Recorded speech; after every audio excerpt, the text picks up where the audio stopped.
నిజాంపేట తుర్క చెరువు కన్జర్వేటివ్ జోన్లో అధికారులు విల్లాల స్థలాలకు అడ్డగోలు పర్మిషన్లు ఇస్తున్నారు. సంబంధిత అధికారులపై చర్యలు తీసుకోవాలని బీజేపీ నాయకులు ఆకుల సతీష్ మండిపడ్డారు. నకిలీ పట్టాలపై నిజాంపేట మున్సిపల్ కార్పొరేషన్లో అనుమతులు ఎలా ఇచ్చారంటూ ప్రశ్నించిన సతీష్ ప్రొహిబిటెడ్ లిస్టులో ఉన్న స్థలాలకు ఇచ్చిన అనుమతులను వెంటనే రద్దు చేయాలని డిమాండ్ చేశారు.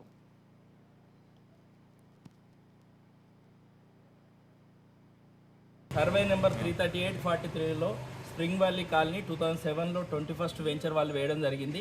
ఈ వెంచర్కు సంబంధించి ఏదైతే ఉందో ఈ వెంచరు దీనికి సంబంధించిన వెంచర్లో ఆ రోజు గోపి గారు 2021లో ఈ వెంచర్ను మార్చకుండా ఉండాలనే ఉద్దేశంతో కమిషనర్ ఐఏఎస్ గోపి గారు సంతకం పెట్టి వేయడం జరిగింది. ఈ విధంగా వెంచరు దాన్ని సంతకం పెట్టిపోతే తర్వాత ఇక్కడ ఉన్న స్థానికంగా ఉన్న బిల్డర్సు గొప్ప నాయకుడు నెల్లూరు రెడ్డి గారు ఇగో ఈ విధంగా ఉంటే వెంచర్ని దీన్ని ఇక్కడ మార్క్ చేసినట్లు కొత్తగా ప్లాట్లు క్రియేట్ చేసి ఇగో కొత్త ప్లాట్లు తయారు చేసి ఈ విధంగా ప్లాట్లు తయారు చేసి 2023లో నిజాంపేట కార్పొరేషన్ నుండి ఇలా అనుమతులు తీసుకోవడం జరిగింది. 8 అనుమతులు ప్లాట్ నెంబర్ 197 నుండి 202 దాకా కొత్తగా 8 అనుమతులు విల్లాలకు తీసుకున్నారు.